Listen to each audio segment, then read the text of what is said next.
Okay, I'm gonna put it in chat and then you guys can share it on Facebook, share it everywhere. And send it to the group chat so they can share it too. It's about live now, I think. Yep, there it is. Okay.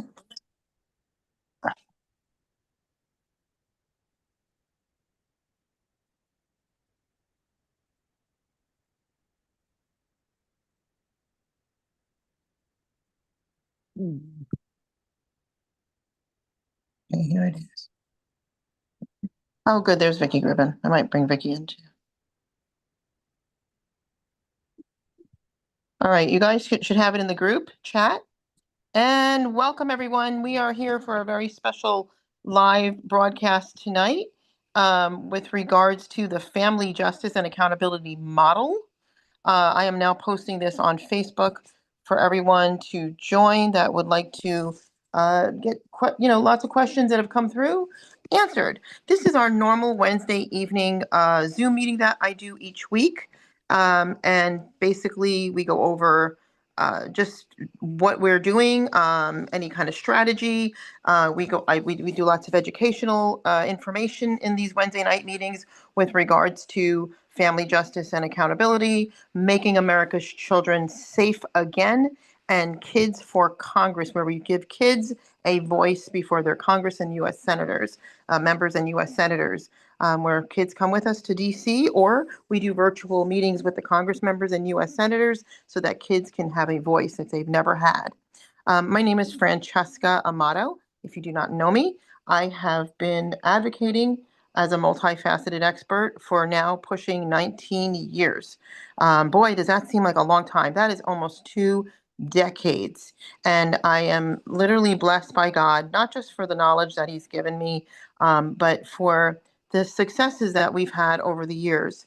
Not everyone is a success story, sadly, but we have had multiple successes over the years, including my own story, whereby I was retaliated by a judge, Judge Anthony McGinty of Ulster County, New York.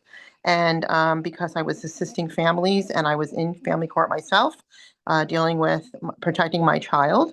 And boy, did I get to learn right from the literal gutters of the whole horrible system. Um, I think that if you can't win as an advocate, it's hard to advocate for other people. Because you have to be able to know what you're doing, basically, and have lived through it to understand just all the different windows and doors to go through. And so we've been very, very successful in getting other people's children home and not having them taken in the first place, or at least holding them accountable one way or another, and continuing to hold their hands through the whole process as they go through it, because it is a very traumatizing situation to go through. It is a very horrible situation to go through, and it helps families, even if they don't, quote unquote, I hate to use the words, win their kids back, because it keeps them, you know, you're going through trauma. And so it keeps them understanding that there's nothing that they've done wrong, that I can't stand the saying, oh, you lost your kids. Like, no, they knew right where they were when they were stolen. Nobody lost them. They didn't just like accidentally leave them in a car, or, just accidentally lose them down the street. That's not what happened. They did not lose their kids. There was nothing wrong with them. I've been in family court cases all over this entire country. 5 days a week, I'm in court somewhere in this entire country for all these years. And I can assure you, I've never seen a good court case. But I can thank God for this, because when I say this and the successes that we've had, um, uh, when we get involved I'm a non-attorney. I'm not associated in any way with the Bar Association. And we have had more successes than most attorneys do, because family court attorneys don't work for you. Whether you pay them or you don't pay them, they do not work for you. They work for the court system. This is a system, and I call it the child trafficking industry. So this live video tonight is to answer questions. So with my almost 19 years of work, last year we ended up having a government shutdown, and was it October of last year? Gosh, I can't even remember. I think it was October of last year. Guys, correct me if I'm wrong. We were supposed to have a congressional hearing room. Okay. And things have really changed, because I did, thank you, Holly, October 20th and 21st. Thank you. We several years before that, I did a briefing, an education panel briefing in a congressional hearing room in Congress at the Rayburn Office Building. And we had a nice panel, and we educated Congress members that came in the doors um, with regards to the different things that are going on in quote unquote family court. And family court, when I say family court, I am not just talking about family court. I'm talking about family court, CPS, foster care, and forced adoption. I call it forced adoption. Okay. And when we did this whole panel, it was very, very good. And it was something that was very educational for people, and it exposed a great deal. And it was also, I felt very successful. It was an awesome opportunity to do, but it didn't land anywhere. It didn't go anywhere because these people don't care. It's the child trafficking industry. They've got their hands in the cookie jar, so they don't care. But what we've done is, and what I've done to make sure, because I knew what it was like to not be able to protect my own child, which I found to be insane, because mothers and fathers that protect fathers that protect women and children, and mothers and fathers that protect their own children and live like normal human beings, you can't wrap your head around the insanity of this system, right? Nobody can. They're like, how did this happen? And as I meet people and we vet them through our process, um, I meet educated, non-drug using, non-alcoholic, sober, um, stable, normal, decent people that are going through this. This is not because you've done something wrong. As a matter of fact, if you've done something wrong and you have bad behaviors and behaviors that are not safe for children, family court loves you. They love you. You will be the parent that will get the custody, period. That's what I've witnessed. This is what I know of firsthand. So, with all my years of experience and background and credentials and all that, which is wonderful to have, okay, I can tell you that my main expertise is in the fact that I watch judges all over the entire country for almost 2 decades, and nobody can tell me any differently by what I've actually seen firsthand. I have what's called actual firsthand knowledge of what I see. So when people come to me, I have the worst case. My county is the most corrupt. I hear this every day, all day. Okay. I no, there's no case like mine.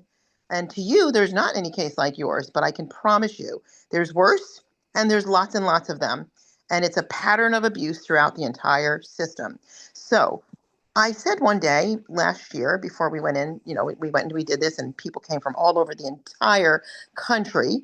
I said, wow, Lord, it's time, huh? Yeah, it's time. Everything I've learned and everything that I apply that works, I am now putting it into what's called the Family Justice and Accountability Act, is what I called it. And I said, I'm going to put it in there. So this is not just about, uh, the laws, okay? So which we're going to get into the laws. It's not just about the laws per se. It is about remedy, relief, and recompense, because it's bold. God tells us to be bold as a lion and gentle as a dove. It's bold, and God wants us to be bold and become even more bold, okay? And take back every evil thing that the enemy has done through the family court system. And I blame the church a lot too, because this was a job for the church, and instead they gave it over to the government to support the people, and now it's just a disaster, okay? So I said we have to just apply everything that I've been doing that I'm successful at. I see all these people on social media, and there are a lot of people on social media that call themselves advocates that are not advocates. They're literally set up through the court system. They work for the court system.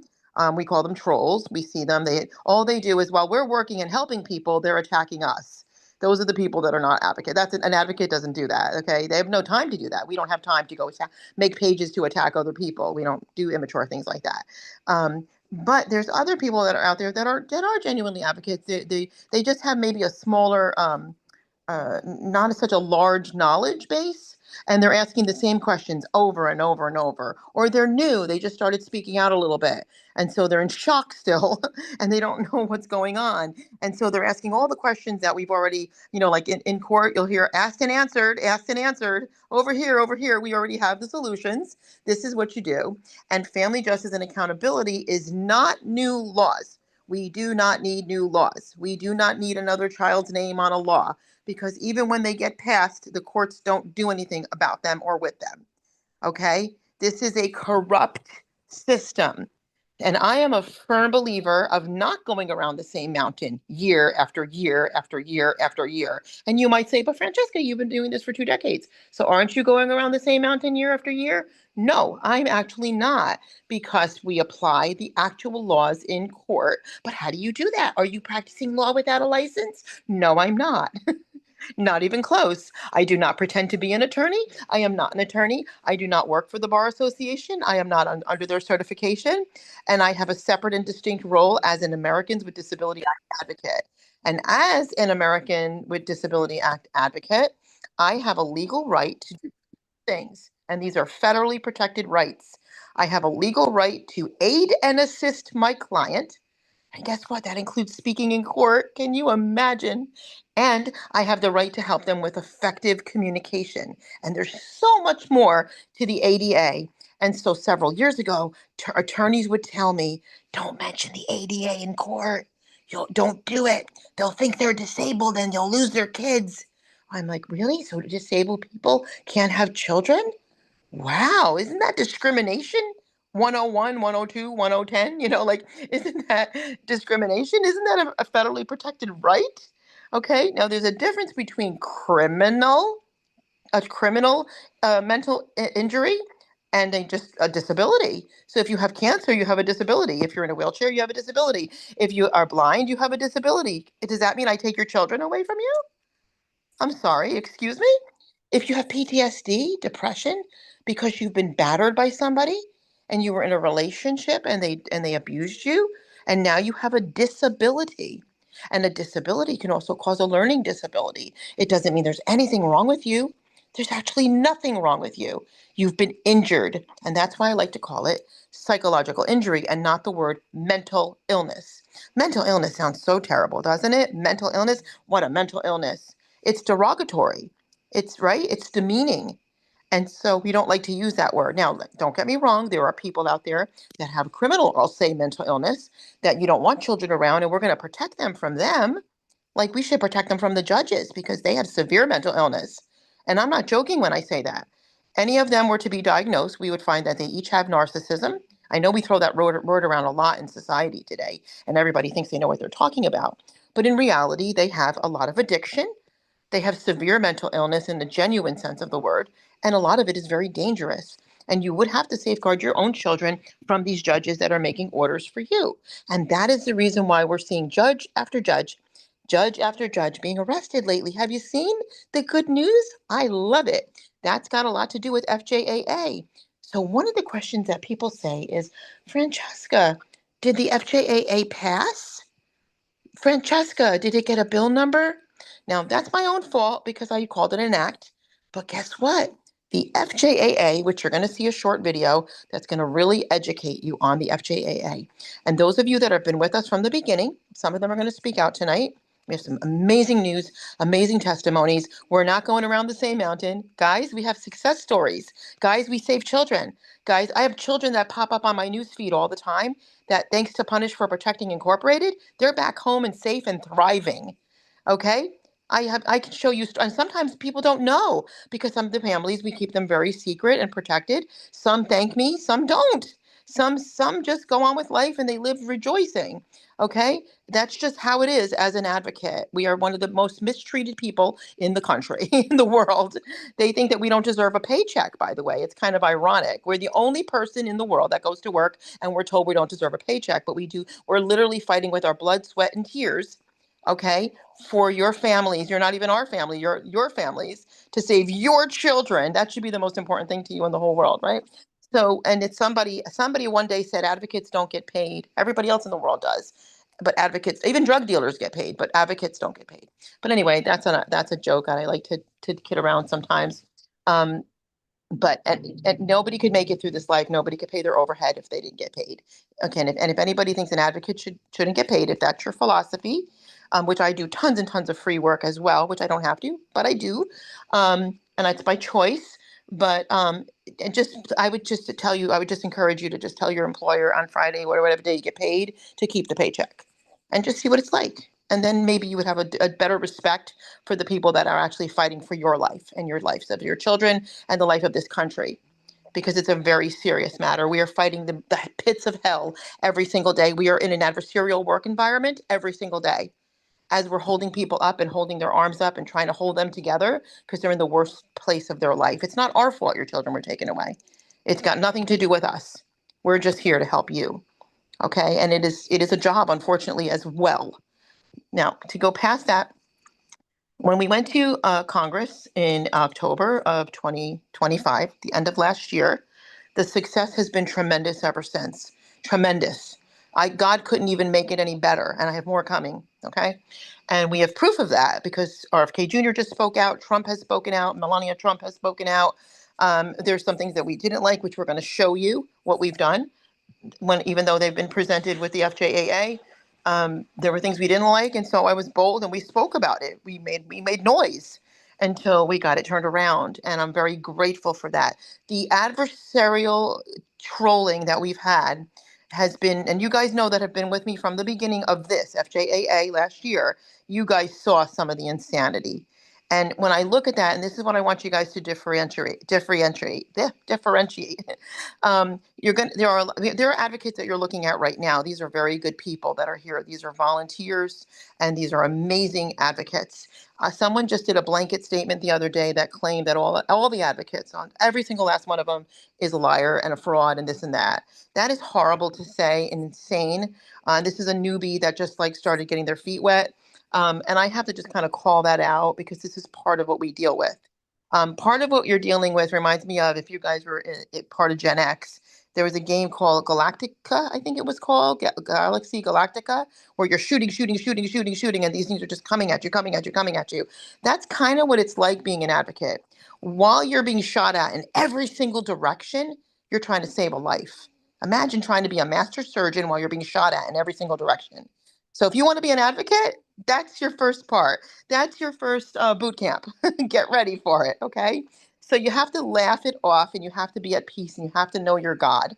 Number one, you have to know who you are and whose you belong to, who you are and whose you are, okay? And be strong in Him, not in yourself, okay? Because it does come with attacks 24/7, just so you know. So you have to be cut out for it. That's first of all. 2, 3 months into it, if you're already exhausted and weary, it's not for you. Okay. So if you can hold it through, like I have for 19 years, almost, right? 2 decades almost. That might be the calling God has on your life because you wouldn't be able to get through it. You wouldn't be. Okay. It's like a soldier in the war and a soldier in the military. There's people that are cut out and there's people that are not. And that's okay. Find your niche in life, find your calling. Okay, with saying that, we have had successes. We haven't gone around the same mountain all these years. But this was like, I was like, oh my goodness, everything I apply in family court and I apply in various different places. I don't just do family court and all this. ADA is applied everywhere. Okay, it's applied at your work. It's applied in your school. It's applied with police brutality, whatever. ADA is applied everywhere. It's a wonderful, wonderful protection. It is true immunity. Okay, people are like, oh my God, did she just say ADA makes you immune? Yes, it does. Yes, it does. The federal laws make you immune. You have more immunity than any judge. And boy, am I rattling their cages when I speak truth. Truth bombs will set you free. Okay. And so the client, who's a federally protected class member, they've got immunity. And so that's why the attorneys and the judges don't want that word in court. And that's why they say, and I'm sure Vicky Gribben is ready to like spill a lot here too. That's why they say, don't talk about it in court. And are you compliant with the ADA to the court? Yes, we are. We have a wheelchair ramp, and if someone comes in a wheelchair, we're ADA compliant because we can see the disability. But did you know that a lot of disabilities are completely, you don't know it by your human eye? You don't know. When I teach my ADA classes, I hold up a picture. I have a picture up on the screen, and it is a well-dressed woman, and she's in a Calvin Klein suit dress, and she is standing there, and next to her is a man sitting in a wheelchair. And I ask my audience, could you guys please tell me which person here has a disability? It's pretty obvious, right? That's what I say. Everybody points to the man in the wheelchair. Everybody, the whole class, every single time. Now, you guys already know the answer. So if you take my class, you're going to know the answer after I'm done here. They all point to him. Nobody points to her. She looks perfect. She's manicured. She's well dressed. She looks great. Guess what? He's not the one with the disability. She is. And they're like in shock. And a judge is going to try to adjudicate her disability.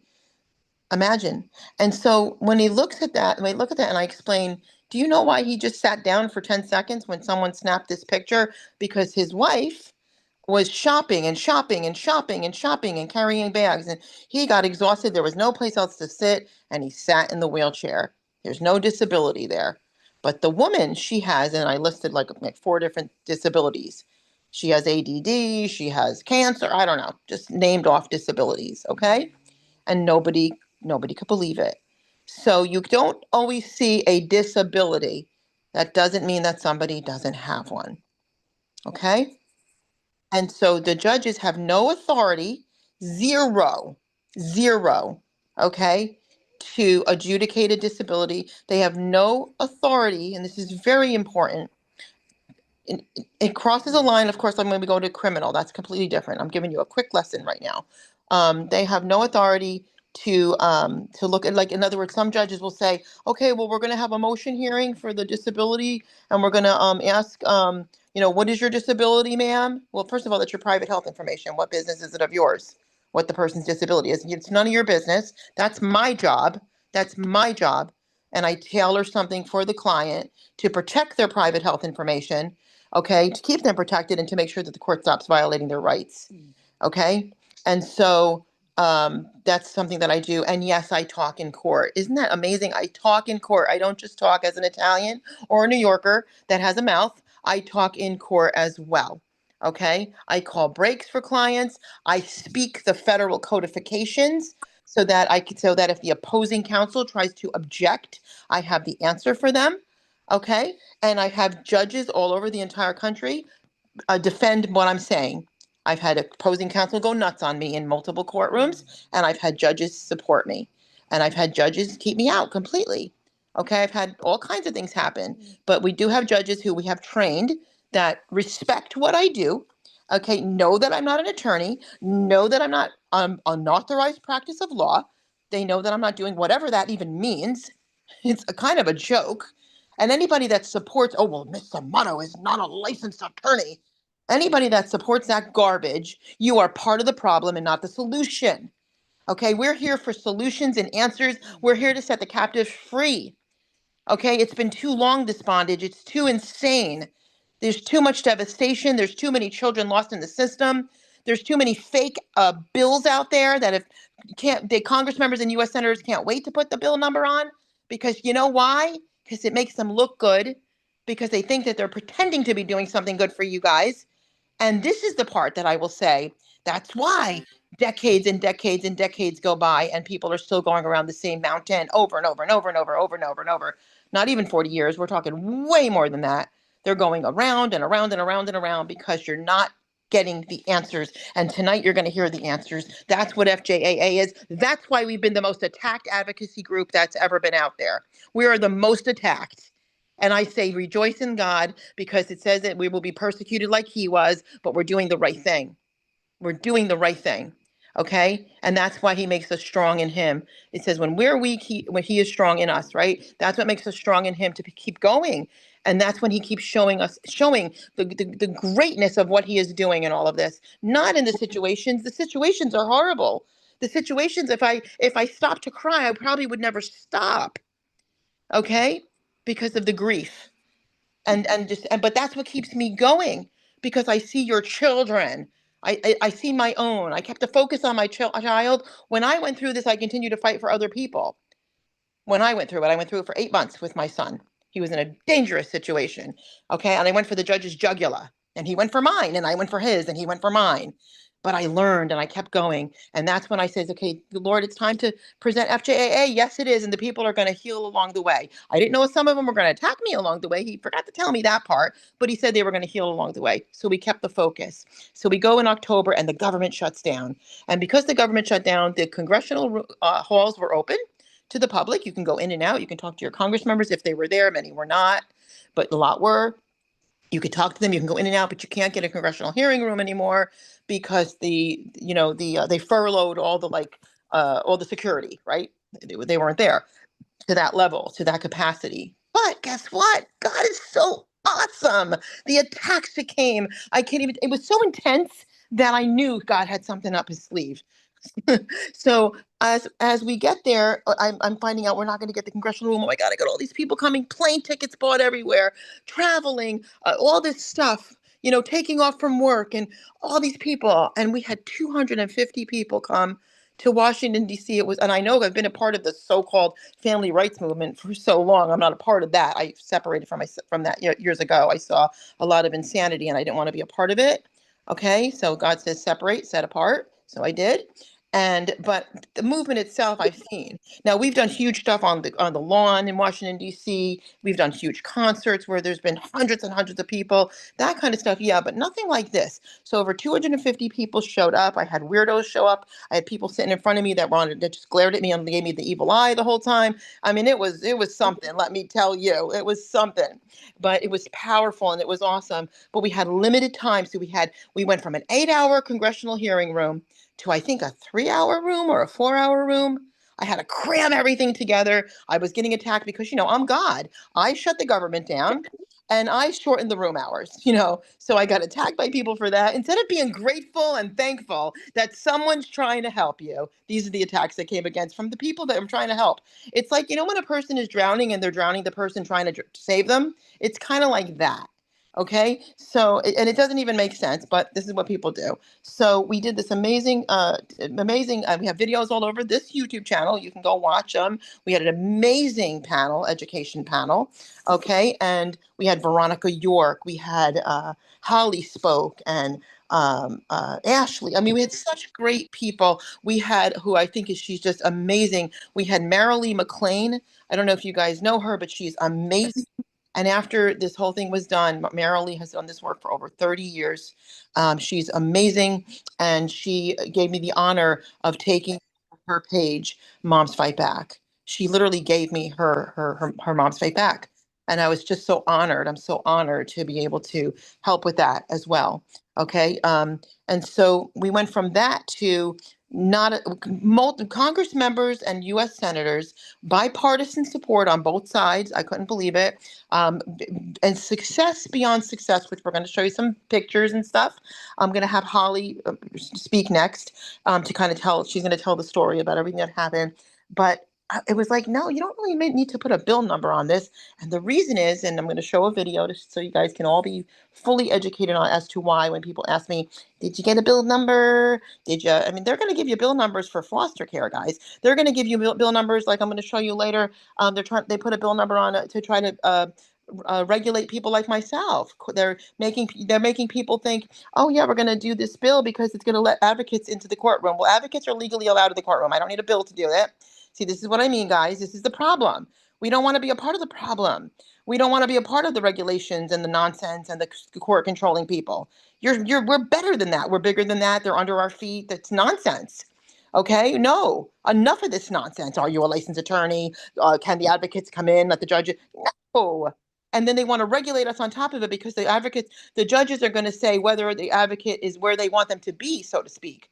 Okay, so what? We speak their language like a CASA worker or a CPS worker or an attorney? No, thank you. Okay, we're speaking the language that sets the people free and protects the children because the court orders are supposed to be in compliance with the Constitution, the Articles of Human Rights, and the ADA. That's what we do. And so, no one, I'm telling you right now, I do not work for the court system. I'm a private entity, and I'm not going to be regulated.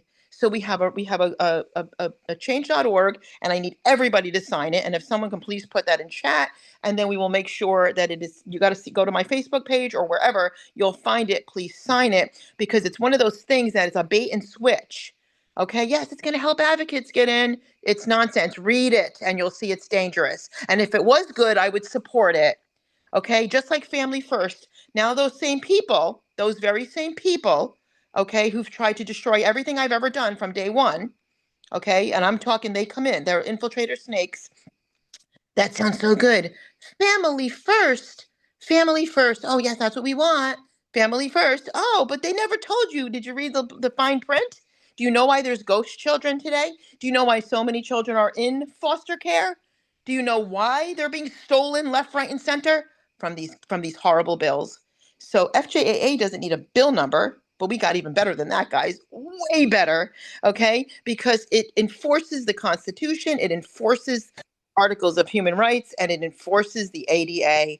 And your court orders have to be in compliance with it. And when you see the video today, stay online, stay watching. You don't want to miss a second of tonight's live YouTube, because you will be blown away by what this does. And I'm going to ask anybody new, if you're hopping in, please stay on mute. We're on YouTube live today. Okay, I'm going to turn this over to Holly right now. She's going to give us a presentation, and then I'm going to show the FJAA. We also have Dale on tonight. He's going to talk about how we're on, I think it's like 35 congressional records now. Like, it's just amazing. We have so much news. I'm going to talk about RFK Jr., so much amazing stuff, how far we've come, and that we have the solutions. There's no need for anything further. You don't need to have more meetings and groups on what kind of solutions do we need. We're already in that fate. We're way past it. Forerunners are way past that. So Holly, I'm going to turn it over to you. Thank you, Fran. It has been the most incredible year, probably of my whole life.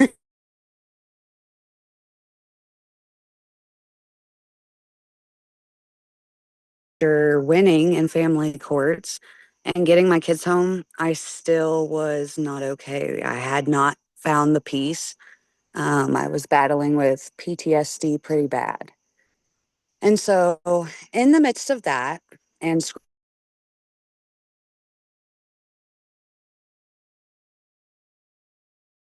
about the. Am I cutting out?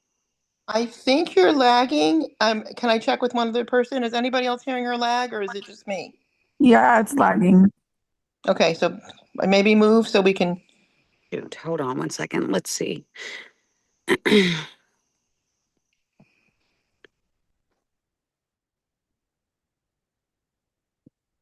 Is this any better?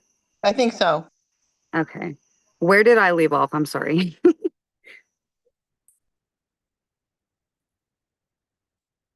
Oh, shoot. Now it's cutting out again. I can hear you. I keep muting myself, Holly. You said the something about getting my kids home, and then I think it lagged. Okay. Sorry about that. So in 2020, I got my kids home after winning in appeals court and winning in family court, which never happens, by the way. But even though I won and got them home, I still could not find any peace. I was constantly looking over my shoulder, PTSD triggers galore. And so I finally broke down and I wrote to God and I said, look, it's been 5 years and I have no peace. Please help me. Like, basically, what am I supposed to do? Um, and after writing that letter to God, I was scrolling on TikTok because that's just what I do. And I came across Francesca Amato's bill, which was just at the very beginning of being announced. So there were like stages, if you will. We went through stages of announcing the bill and getting the word out to families. And then we started calling the Congress men and women's offices and asking for sponsorship on the bill. Um, we had that educational panel in October, and I was blessed to speak on that and tell a little bit of our story and, encourage those who are in the same storm as I was, because very rarely do you make it through. Um, and So October came along and I thought that was incredible, right? But then November comes and we're meeting with senators and we're meeting with congressmen, and a few months go by and we have a whole gala in our honor. And we have the approval from RFK Jr. and his administration, with Francesca's bill and the policy work behind it. And then think back to maybe, okay, don't quote me on this. It may have been less than a week, okay? But within the last week, Melania Trump and RFK Jr. both have gone on the record publicly and spoken on the factor that children should remain with their biological families, and that the whole problem essentially stems from unnecessary removals. Um, and that was like the best gift because it happened right before my birthday. But all in all, it's just been incredible because I did not mean to join a movement. I did not I didn't know what I was getting into. I wasn't looking to, go to DC. I actually had recently gotten my ID and joked that I don't go anywhere, so I don't need a federally compliant ID at the time. And then I think I flew like 6 times in less than 6 months. Um, but it's just been the most incredible experience. And the way that we've been welcomed by the congressmen and women, the way that we've like received so much respect from the senators. I think I said it at the beginning of this call, but there's been a bunch of people who jumped in, and it'll forever stick with me because the congressman, no, I'm sorry, the senator actually said outright that children's services and family courts are trafficking children, and it's happening every day.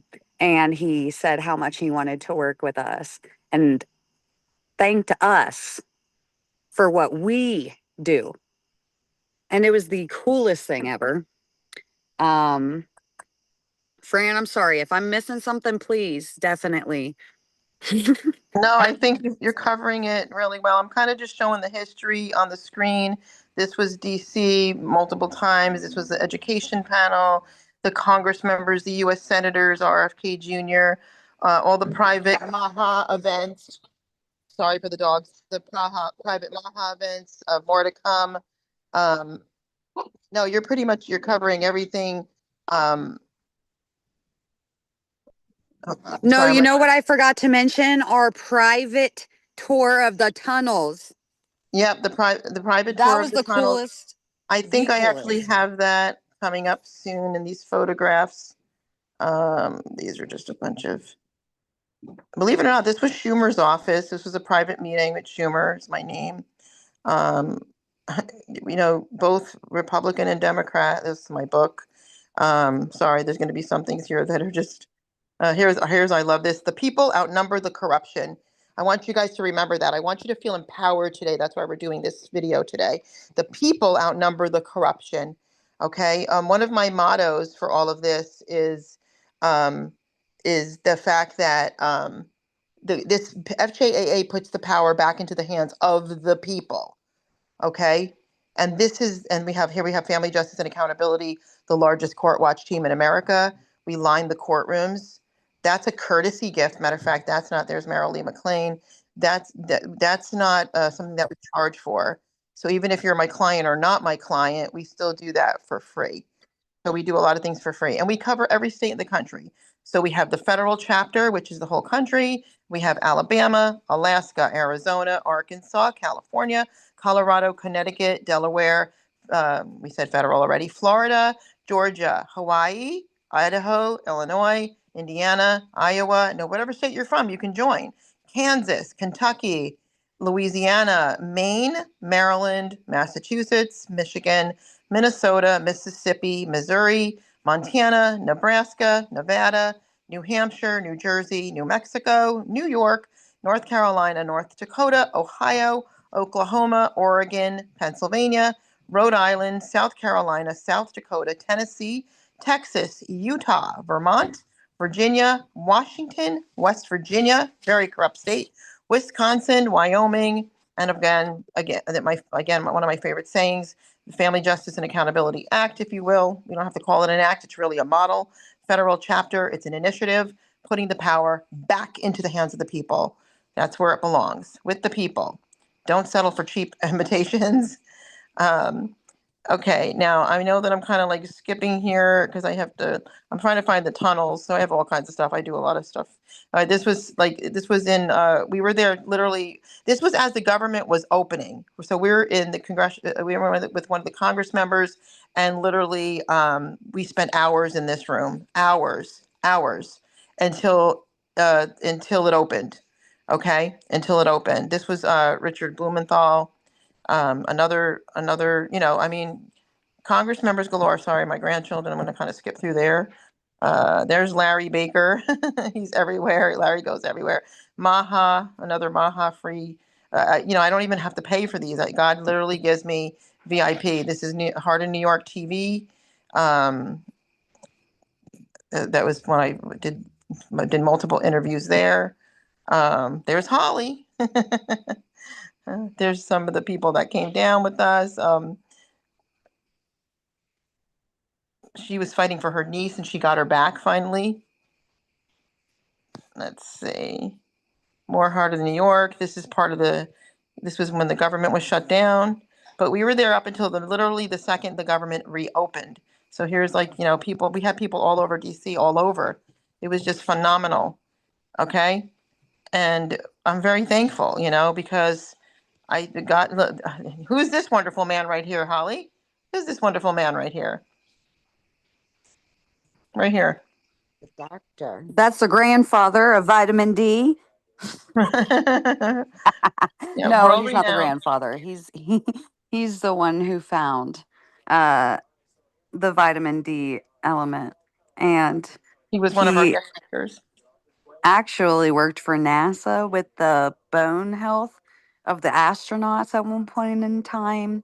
I found out recently that his help was actually almost taken in by Donald Trump, his first term Yep, yep. on his advising team. So that's pretty cool. And he was one of our guest keynote speakers. He's the only reason that I have my kids. Yeah, he's And wonderful. also, I have him around the clock. It's the Oh, by the coolest. way, I know people are saying that my pictures with RFK are AI, and I can assure you, sorry that they're not. Just so you know, they're not. But anyway, go ahead. I'm sorry. Just thought it was funny. I thought I should say that.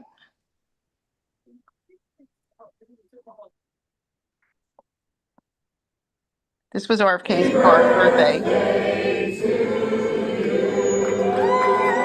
And that's not AI, I promise you. So you guys should be really excited because you see, you don't need Congress members to, and I know you guys know Dr. Oz and all these people. I know you know them all. What do you call it? You guys should be, I marvel at God's goodness because he took us all the way to the top. He took us to the top. He's like, these people don't want to give you a bill number. He took us to the top. And that's where we are right now.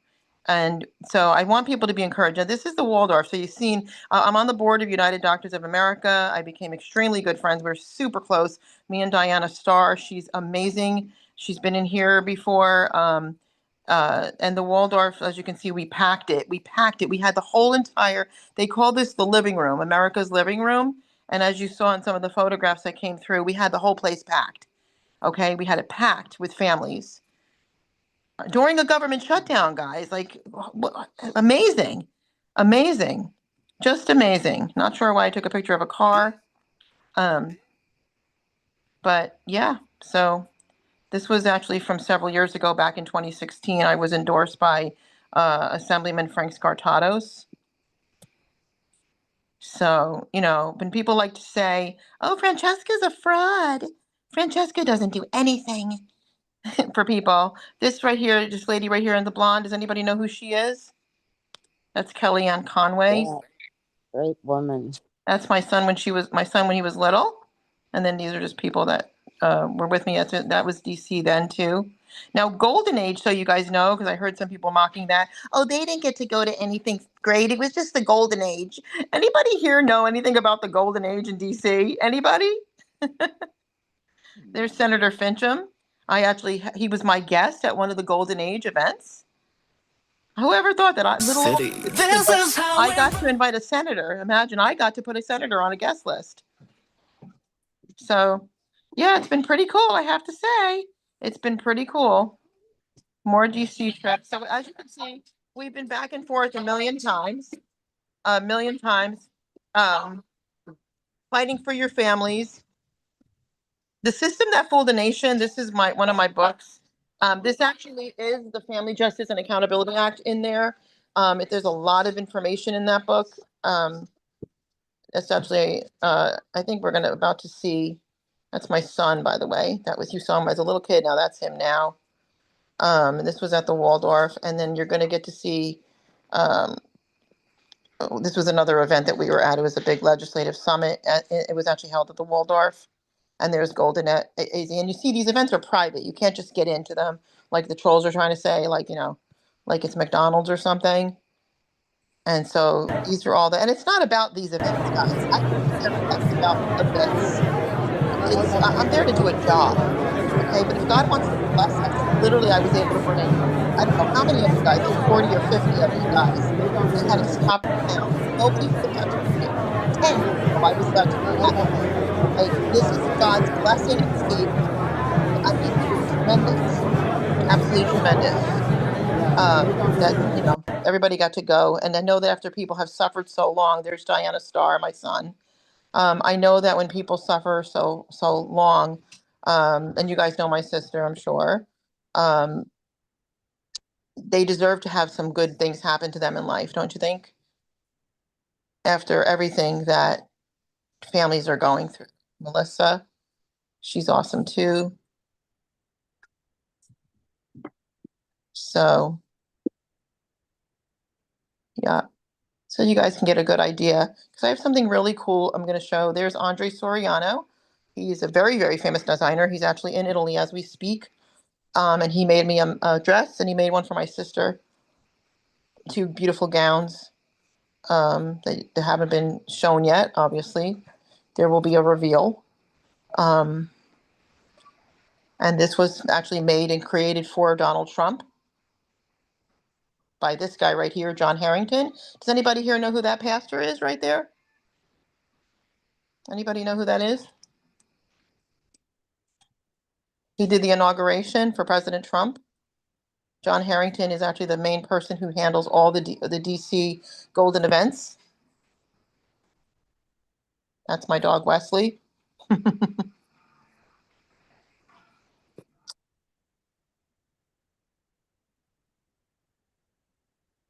Sorry for some of the other family pictures thrown in there. I'm not sure what these videos are. There's Holly. There she is. This lady right here is actually a princess. Like a real princess. There's Andre. There's some of the crew. There's Victoria Schumacher over here on the right. I can't tell who else is in here. I think I see Megan. Oh, there's Erica. Michelle, it looks like. There's Emmy. Is Emmy mixed in there? There's my sister Tony. Pretty cool. There's some of the kids for Make America's Children Safe Again. And Kids for Congress. They got to talk to the Congress members. But we do it also virtually as well. If we can't go to Congress, we do it, we do virtual. Yeah. Oh, there This you was go. pretty cool. We're walking the halls of Congress with the kids. Starting a scene. This was another trip. This wasn't the same trip. It was another trip. I just got to say, hey guys, I'm going to DC, and this is the amount of people that show up. Right?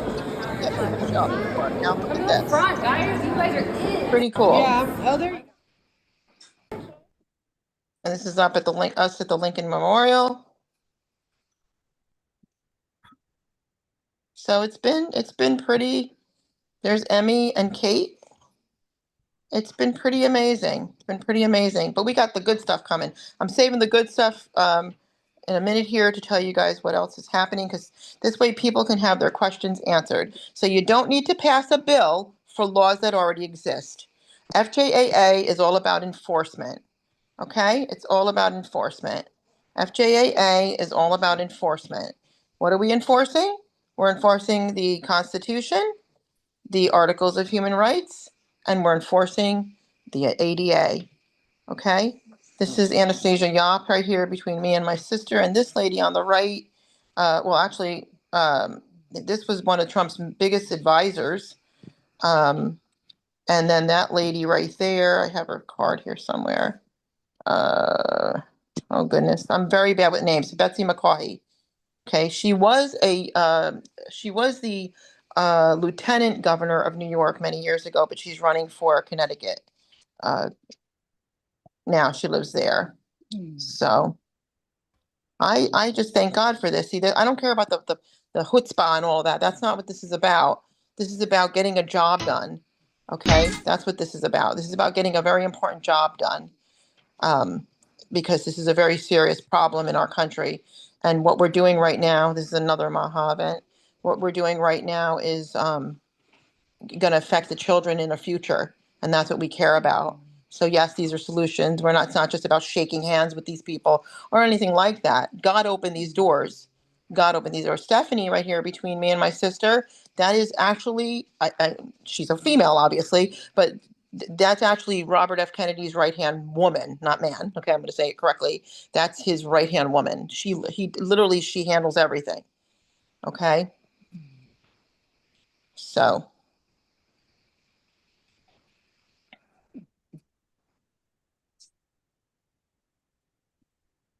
And if you're not familiar with my work, I do not believe in percentages of children. I don't believe it's safe. So, okay, I'm not going to go through any of this any further because the next thing I want to show you guys is, it's hard for me to kind of do this. I think I got to kick it out. I want to show you, I'm going to actually have Dale come on. Dale, if you would come on and tell us what's going on right now, and Mary, what Mary did recently, Mary, just so that they can understand what's happening. And then what do you call it? I will share the Zoom. I will share the FJAA information next. So Dale, I'm going to turn it over to you. Tell them what you guys are doing. Can you hear me? I can now. Yes. Thank you. Yeah. So we've been serving petitions for redress of grievances under the First Amendment right for people when you have issues and you need to get them dealt with. It's supposed to be a faster way than going through legislation and then also through the court system. And especially when the court system is a problem, we're going and asking the government or demanding that the government fix it because the courts are part of the government. And they can't violate your rights. And if they suppress your rights, the federal government has a right to step in, especially on the states. And so Mary was just in Washington, D.C. last week and knocked off 18 different representatives and senators, and also did 2 more today in Arkansas. The senator, I can't remember. It's not Tom Cotton. It's the other guy that's in Arkansas, and then she did the local representative. And so we've got half of the states served, but I think we're at about 33 or 34 different representatives, and it's just going to keep going up. And we're getting people to come in and bring their evidence in there. If they want to sign on, they can, or bring it into their local congressional offices and get people to follow up with them to keep the pressure on them. Some people are very receptive. They've been asking questions. We had Chelsea and Erica out in Montana getting some stuff done. We know we got New Jersey done. Lori got that done, and so forth. And we're working to get as many as we can in so that we can get this put to the floor. And then we got a series of executive orders. We're still waiting for one that Vicky was working on, but we sent in some others that would go along with the petition to help implement it. So I have a list here. I know this isn't all of them. I think I counted 20 or 25 here that have been served, certified, and responded to. So guys, so you understand this is on, when he said they're knocked off, these are on the congressional record per Congress member or U.S. senator. So it's on their filing system. It's on their record. Okay, so you understand how that works, because I'm very careful with my words. So before, when people said, "Oh, Francesca said that she had a congressional hearing," and I had to correct it repeatedly, and I have repeated videos out there, so you can go back and watch them. It was a congressional hearing room, Okay. And this is on the congressional record now for these Congress members and US senators. So here's some of the names that we have in front of us, but there's more. There's about 33 now, I think, that have been served, processed, confirmed, and stated on record. Okay. This is amazingly beautiful. But if you don't hear your state, guys, you can volunteer. You can get a hold of Dale. We will connect you. We do the Wednesday night meetings here on Zoom. It's all over the place. Just go to find your page, type in FJAA, it'll pop up everywhere. Okay? And be a part of this. We're telling you guys to come join us. The more, the better. There's countless of you. Okay? There's more of us than there are of them. We have the power. Trust me, I know. When I go into these courts, I see what power I have. It's amazing. I love it. Okay? So who's been served? Alexandria Ocasio. I thought that was great. AOC, Andrew Harris, Maryland. As you know, AOC is New York. Anna Luna, Florida. She's been served. Brittany Peterson, Colorado. Clay Higgins, Cliff Bentz, Oregon. Cory Booker, New Jersey. Dale Strong. Now, Mary herself did 18, but others have done others here. Okay, like Lori did New Jersey, took care of New Jersey. So there's different people that have handled different states.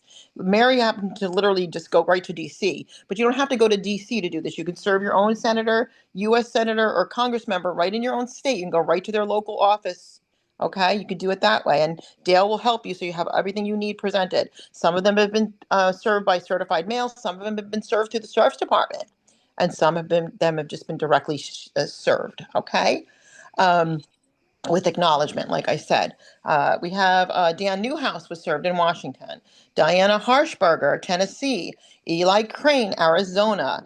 Now, Arizona, we got a lot of help there because it's a very corrupt state, but we have Senator Fincham. Okay.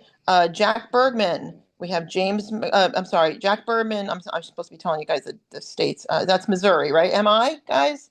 Correct me if I'm wrong. Michigan. Michigan. Thank you. Jack Bergman, Michigan. James McGovern, Massachusetts. Josh Brechin, Oklahoma, was served. That's probably Robert Ellis probably served him. Marionette Meeks, Iowa. Michael Guest, Mississippi. Mike Lawler, here in New York, which I've also met several times at different events. So he's very familiar. Rand Paul was served in Kentucky. Randy Fine, which I also got to meet and talk with at a private event. So I got to work with him a little bit. Randy Fine, Florida. So two different ones in Florida have been served. And that's another very, very extremely corrupt state. Very corrupt. Rick Allen, Georgia. Ron Johnson was served, okay, Wisconsin. Scott Peters was served, California. Thomas Keene Jr. was served, New Jersey. Thomas Massey was served, Kentucky. Troy Downing was served. Is that Montana, MT? And Betty McCollum, MN, Minnesota, which is another, I mean, they're all corrupt, guys. They're all corrupt, but these are corrupt states. So now what I'm going to do is, this was one of the things, and Holly was talking about it, which is very exciting. One of the things that have happened, and forgive my screen, is that wonderful Erica and Chelsea put this together and everybody joined, and it was quite amazing. I just probably have to swipe out to get this correctly done. And then what they did, so there's me with Mike Lawler. I've met him in several different events, but okay, hang on. So what these ladies did, put together, and gentlemen did, is we were very upset with originally when RFK spoke out after everything that he was, everything that he was,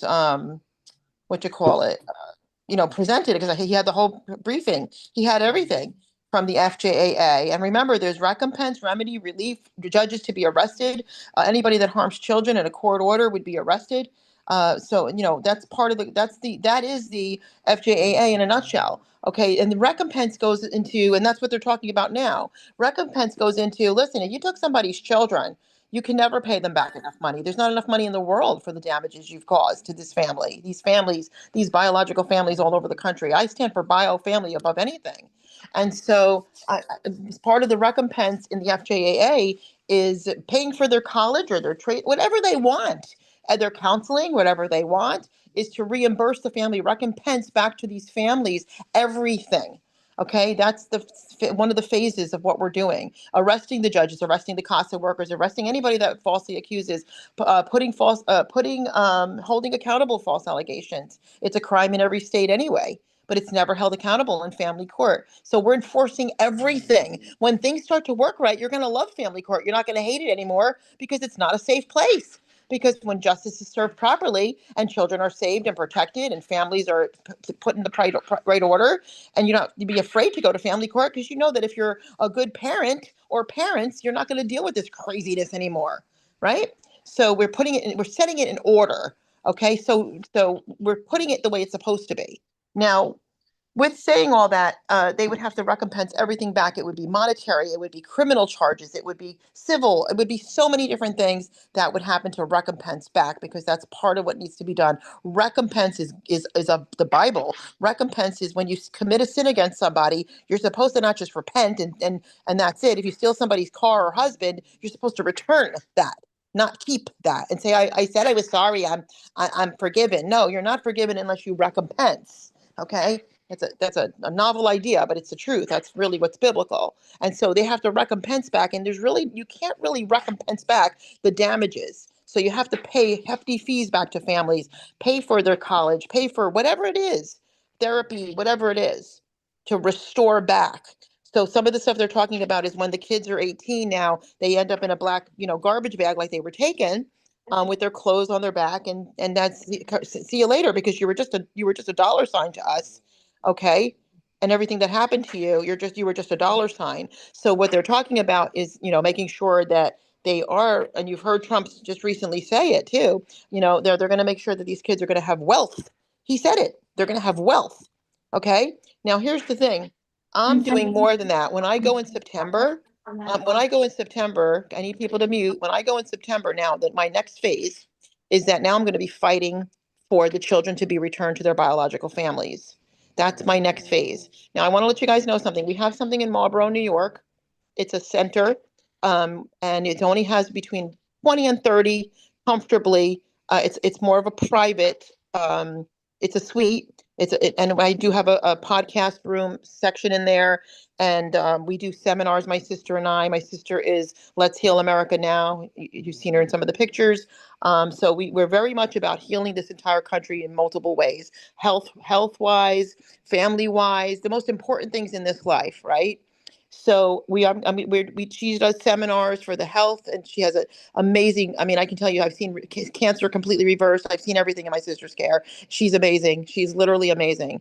And then in my situation, where so many children have been saved and protected over the years, or just at least had the proper advocacy and help and assistance during your traumatic cases and situations, because some people could really go off the deep end going through this alone and not having that that validation, so to speak. So I personally am going to be having to do more trainings for advocates now.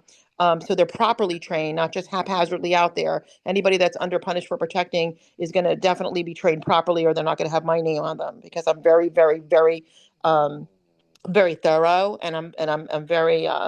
Things have to be done right. They have to be done in a right way, and very educated on the situations. Anybody that's taken my classes knows how thorough and knows how much education is behind this work, and it has to be done correctly. Okay.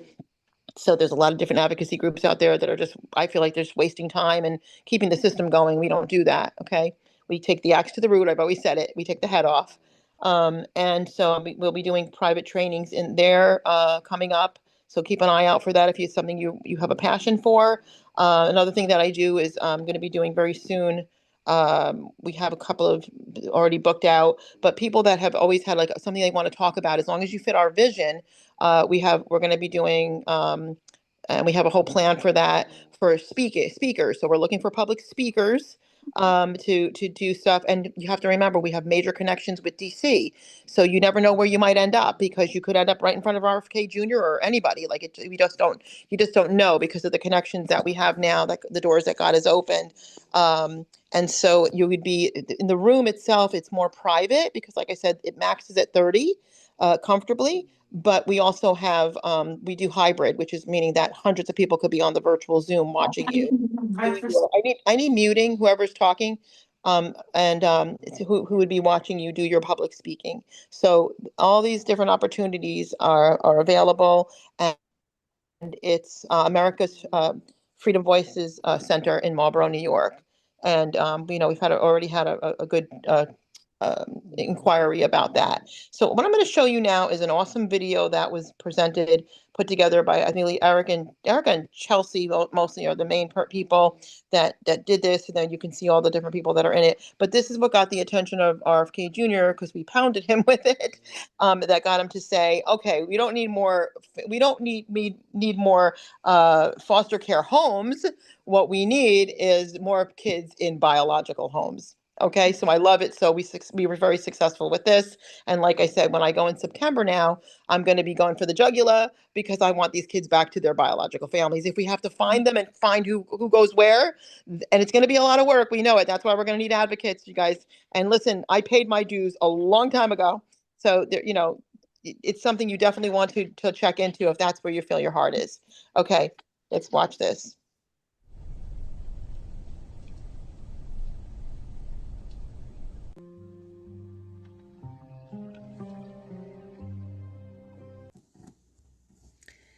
In the United States, over 400,000 children are in foster care system right now.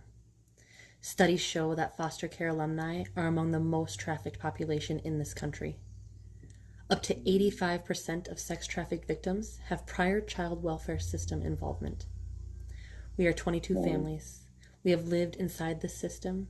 We have watched courts remove children from safe, loving homes and place them in dangerous ones. We have watched the system that was supposed to protect our children become the pipeline that has endangered them. Mrs. Trump, Mr. Kennedy, you have both spoken about protecting children, about a home for every child.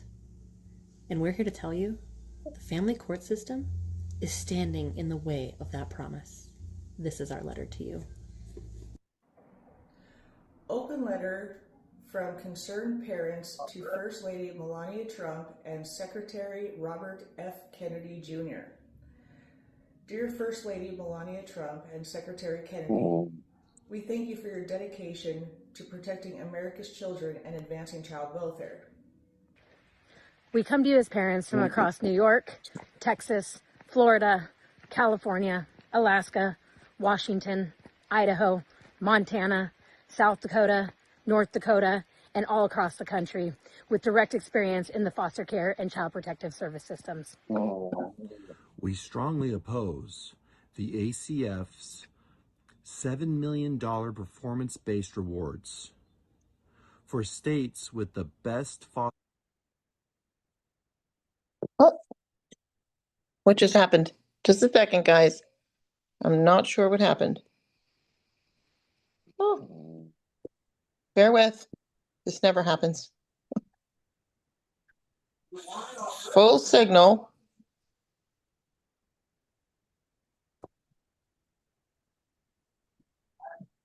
All right, bear with me, guys. 1 second. I'm going to pull it back up and see what happened and why that happened. That was weird, but I'm going to take it right back to that spot. I apologize. I don't know why that happened. Huh.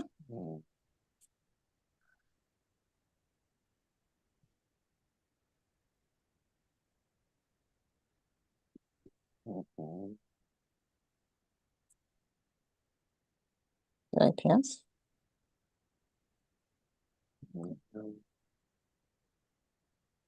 Oh, does it let me go? There we go. States.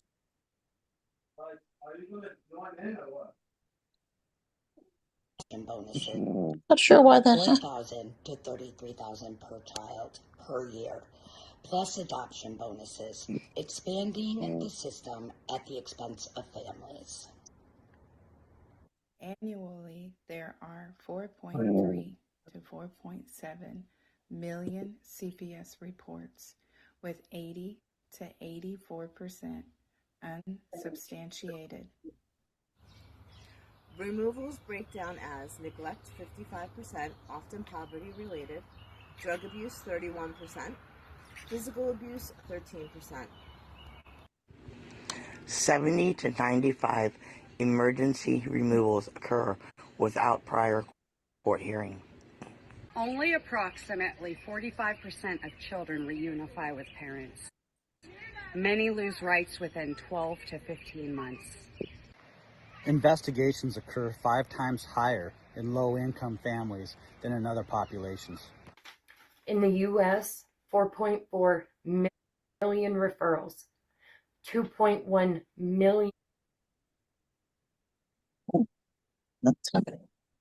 Why this is happening? Aged out in the fiscal year 2024.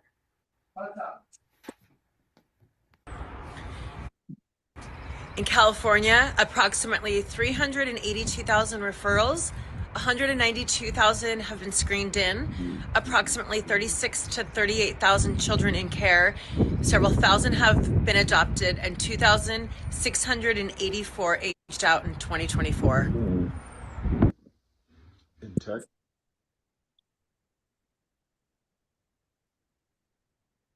Not sure why it's lagging. I don't usually. 2,000, approximately 36 to 38,000 children in care, 207,000 screened in, approximately 17,000 in care, approximately 45,000 screened in,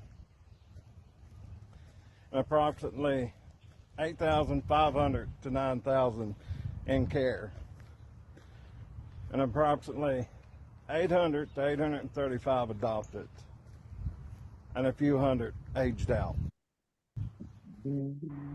Parents across states report that these policies prolong trauma, ignore kinship, and reward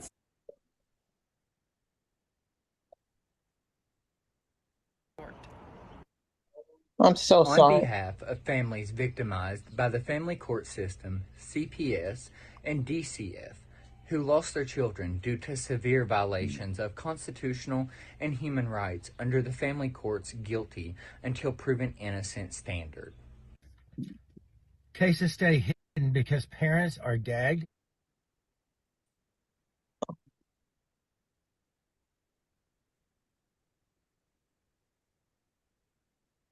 and judicial warfare from CPS and DCF agencies and judges.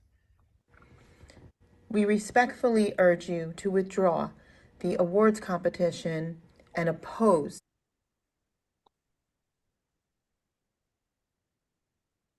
To help support poverty relief and I'm very sorry. I don't know why this is lagging. This is awful. Protecting many punished for poverty. Instead of helping them out, you're financially incentivizing other people to raise their children. Thank you for listening to the families who have lived this reality.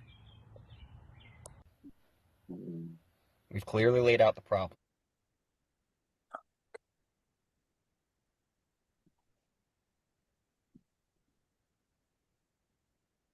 Financial incentives drive unnecessary removals.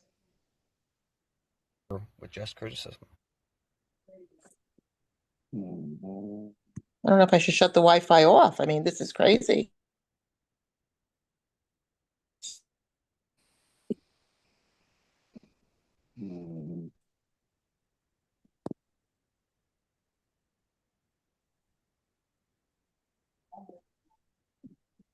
I don't understand what happened. Are you near anything stainless steel? I mean, I don't understand. This is crazy. Involvement with the child welfare system, making them out of. Give me 1 second, guys. I'm sorry.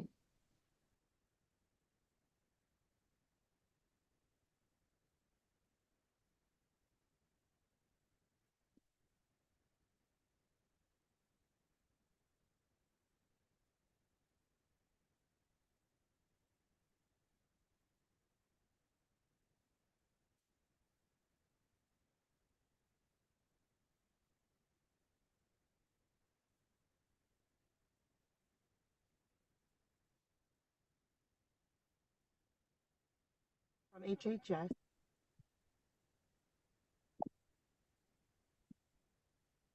Hey, Francesca. From HHS, the Office of Inspector General, have identified critical. This is so crazy because I have 5G. I don't know why this is happening if it's the video itself, I've seen their families, but I'm which so I've upset done right now in-depth because this is live on research YouTube. into these families all over this entire country for now. Okay, well, I'm going to swipe out because it's too frustrating. I apologize to everybody. I'm so disappointed because this is live on YouTube. That video will be posted on my Facebook page for anybody to watch it fully. I do apologize, but that video is what got them to admit that children belong in biological homes and should not be taken. If anybody has the clip of Robert F. Kennedy and you want to send it to me, I can probably try to share it tonight too as well. And now I just want to show you guys, I would like Vicki Gribbin to speak a little bit. I would like Mary to speak a little bit on the fact that you served the most. She served 18. That's just amazing. But I also, just to let you guys know, I'm going to show the, hopefully everything will work. There'll be no lag. I'm going to show the FJAA. It was 20. Say it again. Oh, she served 20. She did 20. Oh, 20. Oh my goodness, that's amazing. And then let me show the FJAA so you guys can get really acquainted with it and understand what this whole thing does. And the meanwhile, I'm going to have Vicki Gribbin. Are you on right now? She might not be. Okay, Mary, would you like to talk a little bit about your time in DC? I'm going to try to see if I can. I'm going to actually get in my car and drive down by the river and see if I can get a better Yes, signal. excuse me. Yes, I'm here. It just takes me a while to unmute, but go. I'll wait. Let Mary go. It's okay. Now would be a good time if you could actually talk a little bit about the ADA as well as touch on some of the points I was explaining, so they understand how important it is and why we're making the courts be in compliance with the ADA. Oh, sure. Okay, well, the yes, the ADA piece, part of the FJAA and just in general is so crucial to everything, to due process, to constitutionality, to substantive rights in the Bill of Rights, to your parental rights, to autonomy, to everything, and what as far as what Fran was speaking about earlier. There's a piece about like disability rights and accommodations. They exist to remove barriers. So people with whether they're physical or non-apparent disabilities, like she mentioned, like PTSD, ADHD, OCD, anything cancer, can participate fully, and they're not to give anyone an advantage. What they don't, what happens in this adversarial system is that the misunderstanding begins when fairness is confused with sameness. And what attorneys or judges like to misconstrue is that it's not special treatment. It's not about giving extra benefits. We are protected class members, and these accommodations and modifications exist because the Title II entity in this case is a court system, family court, and I also want to add matrimonial courts because judgment of divorce orders go to family court, the custody orders, and they also during it go in family court during contested litigation for orders of protection. So we include that with the CPS and the foster care eventually. So the systems, their policies, and their environments for equal access create barriers, and they prevent full participation, but also access, because the ADA includes equal opportunities, rights, and benefits that are part inherent in equal access that the entity provides, which is equal due process, and the policies, practices, and procedures need to be modified because treating everyone the same can feel fair because it looks neutral on its face, but not. When people face different barriers due to their disabilities, identical treatment in the system's policies and rules, if they started applying the same rules to everyone, that is that denies accessibility. It becomes inaccessible. So when you request an accommodation or a modification, it is crucial. And they ADA accommodations are federal guarantees. They are not deniable. And when the ADA was created, they gave the Department of Justice Disability Rights Section, they have sole jurisdiction for technical assistance, but they gave the separation of powers for state courts, family, matrimonial, and Title II entities, such as CPS, Health and Human Services, right, and foster care. They, separation of powers, are responsible for complying with federal regulations. The federal government can't be everywhere at once, but they require them to submit forms. They're supposed to do compliance audits, but they don't do as many as they should. And then you can go to federal court. But in the meantime, you don't need new laws, like Fran said, but enforcing the ADA in the Title II requires ADA advocates that they cannot suddenly make new rules and regulations for. States have to comply with the ADA and Section 504 of the Rehabilitation Act of 1973, which, by the way, applies to the federal government too. The ADA does not. The titles, anyway, they have to make sure that their policies, practices, and procedures comply. So all of these petitions that are being filed, they are making all of the states and the congressmen aware that as far as the courts go and CPS and foster care, that they are being violated because the DOJ can't be everywhere at once. And these federal lawsuits, who can afford to file them? They take years. The ADA needs to be enforced by the people.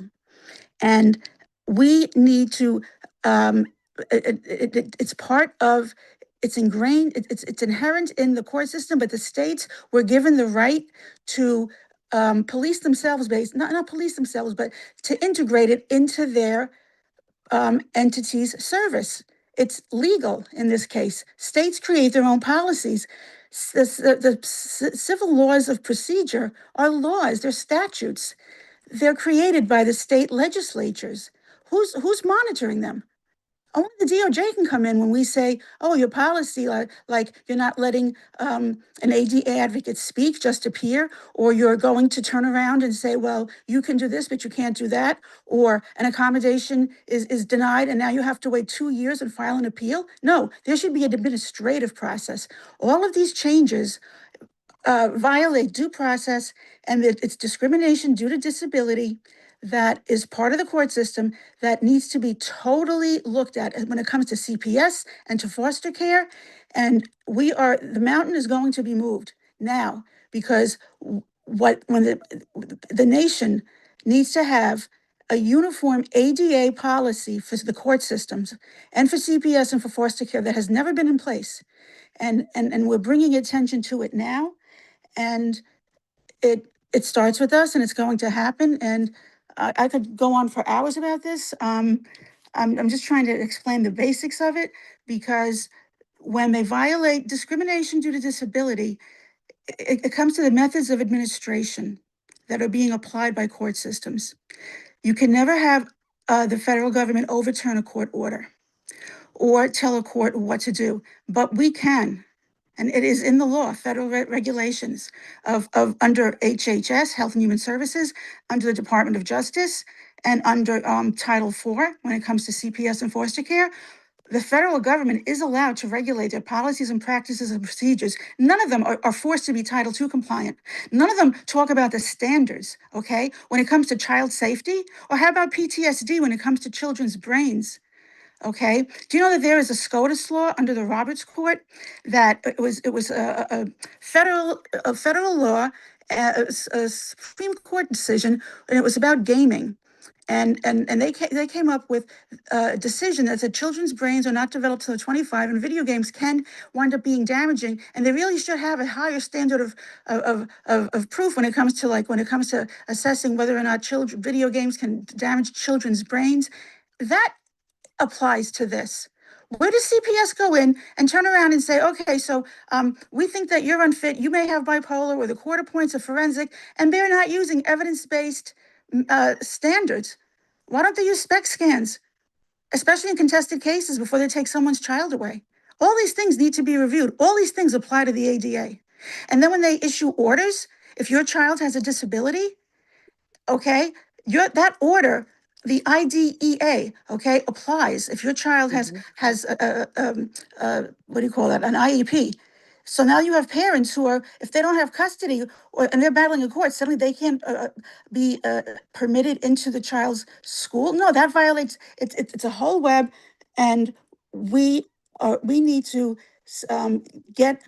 With all these petitions, we need to raise awareness, and that's why I'm working on this executive order so much, because the law is there. Fran's right. The laws are all there. They just need to be applied, and they need to be delivered the right way.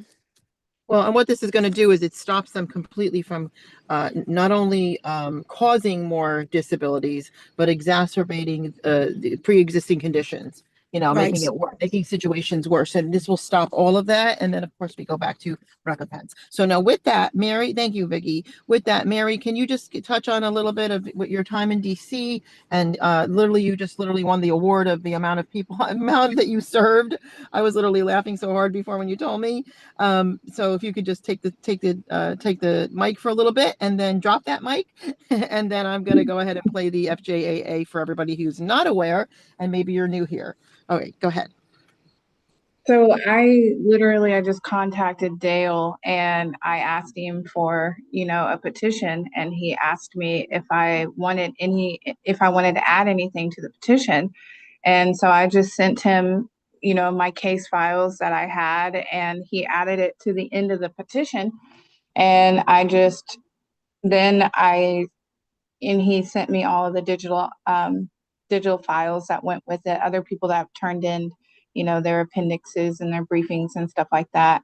And they've all done the same thing that I've done. I was just fired up, and I was like, what states need to be served? And he gave me a list of 5 states. And I was like, well, I'm on my way back to Arkansas. I could do pit stops at each one of these states, like who needs to be served, because the Holy Spirit was just completely like, this is the group I wanted you to be with. I went through a few hiccups, but we're not going to talk about that. But I just, everything happens for a reason, to be completely honest. And I truthfully believe that. So true. So true. And I actually know that everything that I did go through has made me stronger and who I am today. And for me to help people who've been through some of the things that I have been through, as far as going to each one of the states, it then turned into, and I was like, well, Dale, help me create a map of like each office along the way of my route back to Arkansas. And then I was like, wait a minute, I could just drive up to DC and serve them there. So that's kind of what I did. And I was getting blessed with financials, and God was just providing. And I was dead set on getting all of these Congress and senators served. And I was like, but of course I was battling some warfare just from some previous things that I had experienced the last time I was in DC. And but I got recovery through all of this, through this whole process, which I've been redeemed. And so, God revealed some things to me that happened.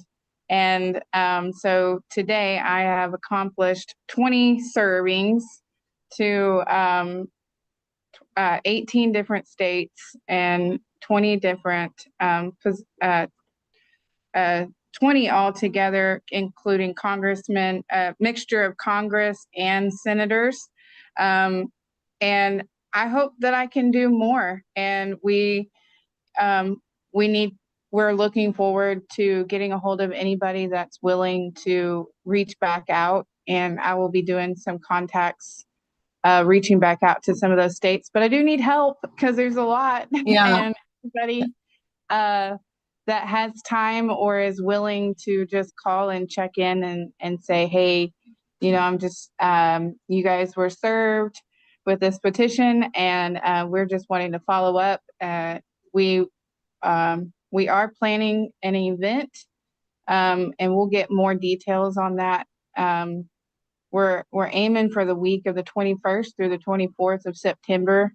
So hopefully we can schedule some follow-up appointments during that time with senators and congressmen, and that way we can hit the floor running when we get back to DC and serve some more petitions. So, well, you've been a total superhero rock star. So we're very grateful for you. I'm grateful for everybody here that's been working their butts off. I'm so proud of all of you. And, you know, just to kind of refer back to the newbie who wanted to say all advocates are horrible and all frauds. You guys are just the bomb. You're rock stars, and God bless every single last one of you. I'm just proud of each and every one of you, and I don't know how dare anybody say such a horrible thing. But anyway, we'll just take that as part of the persecution. But God has moved mountains, and I love that you hear from him, and that were moved by the Holy Spirit, and that you did all of this, and everybody else here, that you guys you've been here from the beginning and working really hard and helping us move this, because we do need, we need the help. Like, we do need the help, obviously. But thank you. I'm going to now share, and if anybody else here wants to talk tonight, if you could put it in chat for me. But I'm going to go ahead and now, and this is for the FJAA, for those of you that maybe are not familiar with it. And just make sure you spread this message. It's very important. This whole YouTube video tonight is very important. If anybody asks you questions they don't know about FJA and everything that's happening, now you're going to know. I'm storming the gates of hell. Tell the devil he don't own my soul. I'm taking back what the enemy's raising the battle. I'm holding the banner high. With the power of the Holy Ghost, I'm taking back what the enemy stole.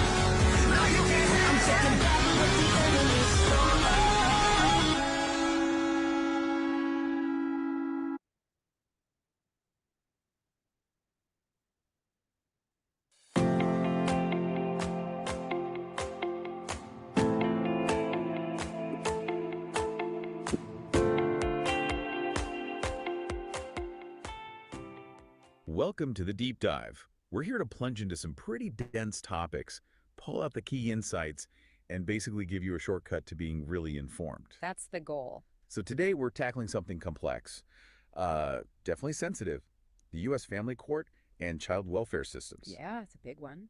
Our main source material is this proposed bill called the Family Justice and Accountability Act 2025.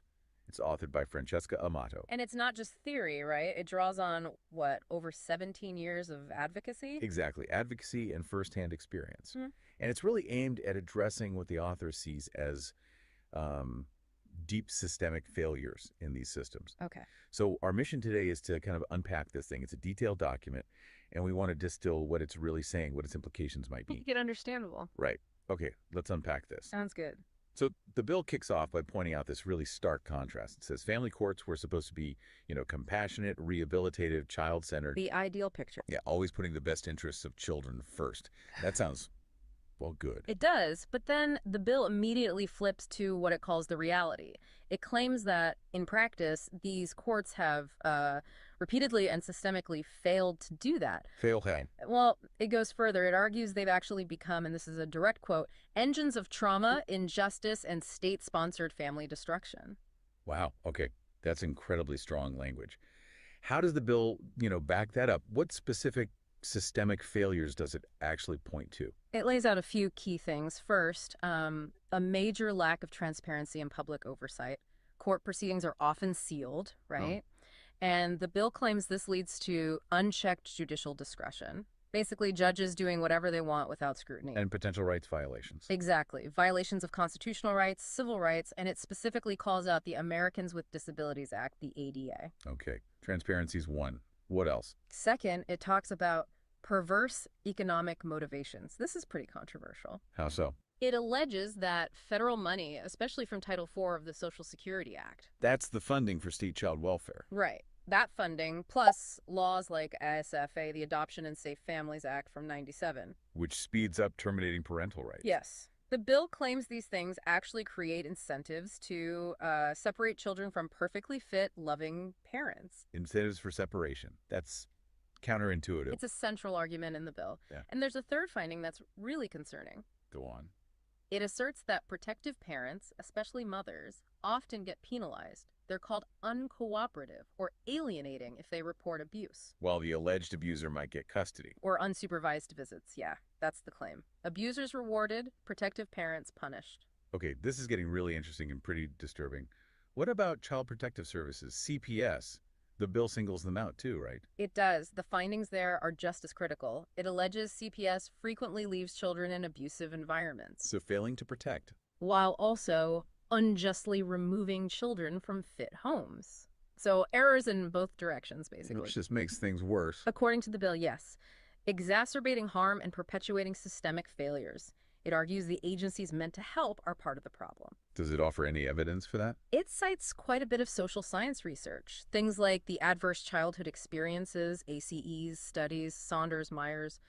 Research showing that separating kids from their main caregivers causes severe and long-lasting trauma. Okay, so that paints a picture of the problems the bill identifies. Yeah. Let's shift to the solutions.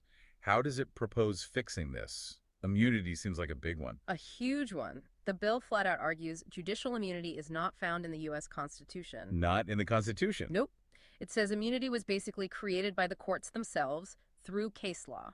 It points to Bradley v. Fisher, 1872. And the effect is? That it puts judges above the law, essentially. That's the bill's interpretation. So what's the fix? Simple, according to the bill. Eliminate it. Get rid of immunity for judges, attorneys, CPS workers, and court-appointed professionals. Meaning they could actually be sued or prosecuted. Right, for legal violations. Civil liability, criminal liability, it makes them personally accountable in a way they really aren't now. What kind of penalties are we talking about? Jail time, fines, losing their jobs? All of the above, potentially. The bill mentions criminal prosecution, including imprisonment if harm occurs, civil liability so families can sue for damages, and yes, termination. And who exactly does this apply to? Just judges and lawyers? No, it casts a really wide net.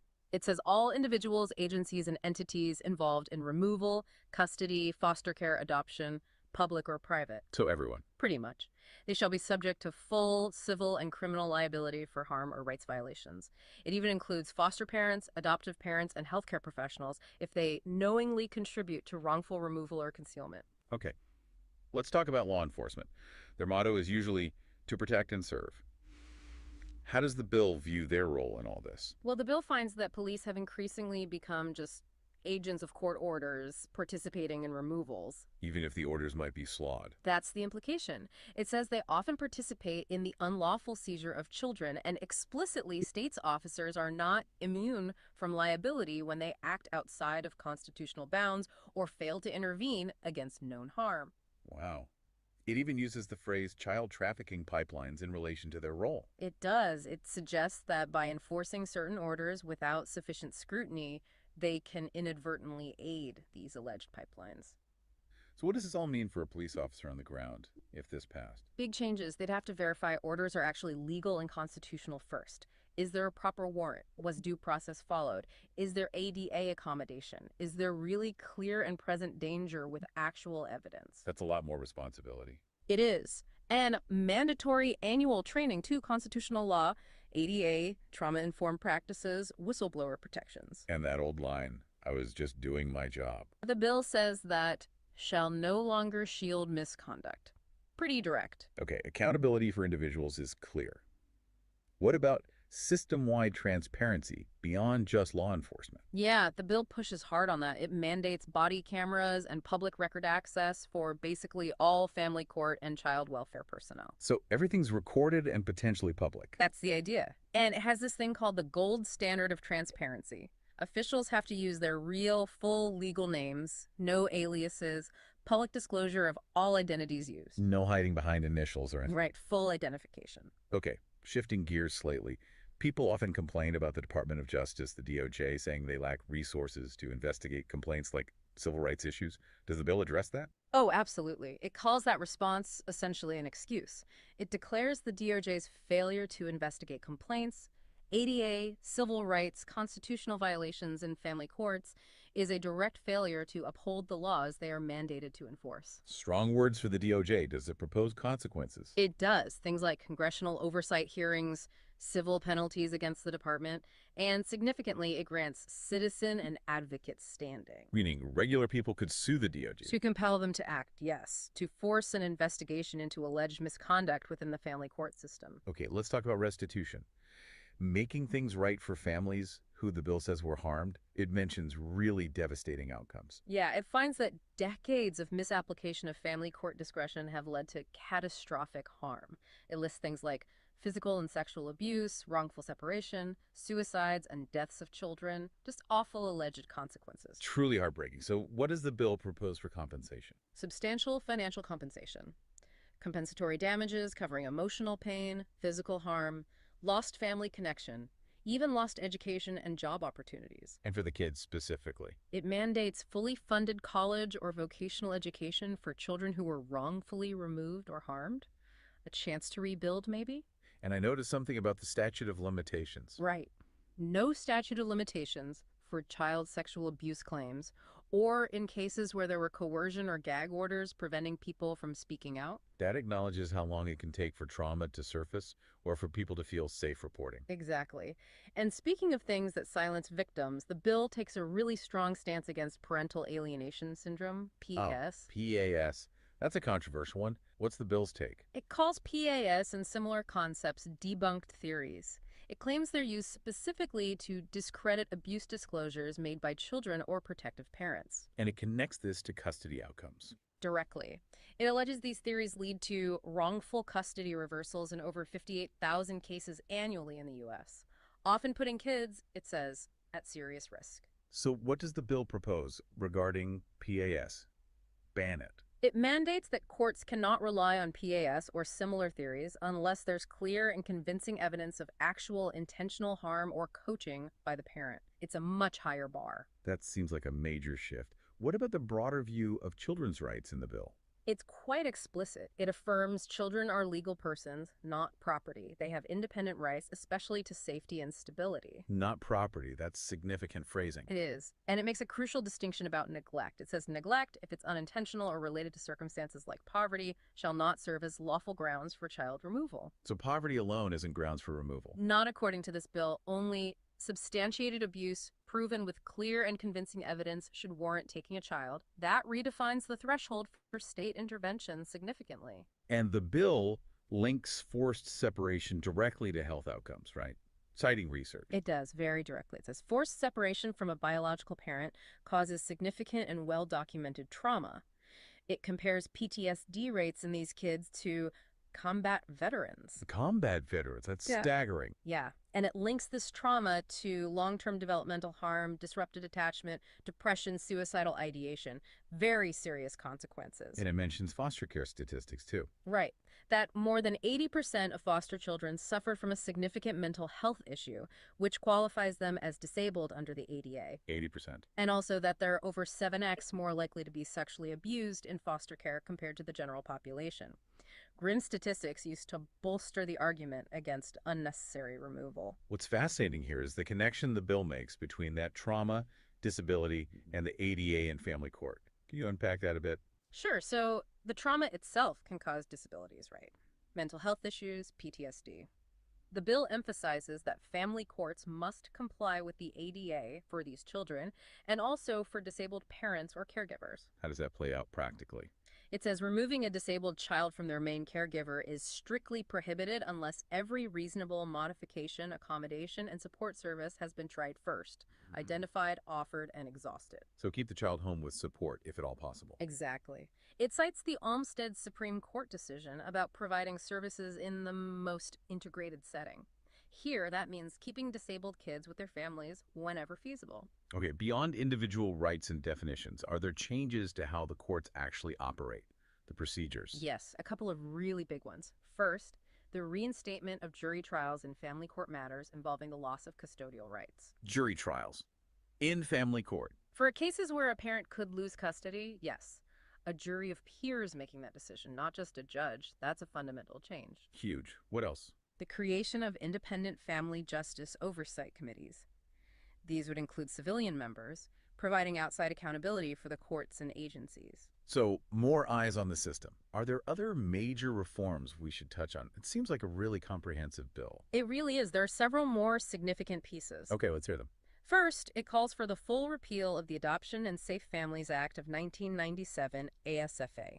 We mentioned that earlier. Why repeal it entirely? The bill argues ASFA leads to unjust and premature termination of parental rights and has basically created a profit-driven child welfare industry. So get rid of the financial driver is the idea.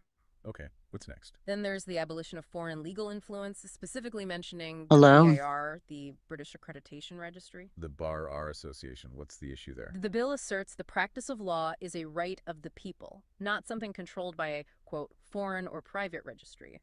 It cites an old case, Sims v. Aarons, saying law is an occupation of common right. It's arguing against the bar's authority over lawyers in the U.S. That's quite a fundamental challenge to the legal profession structure. It is indeed.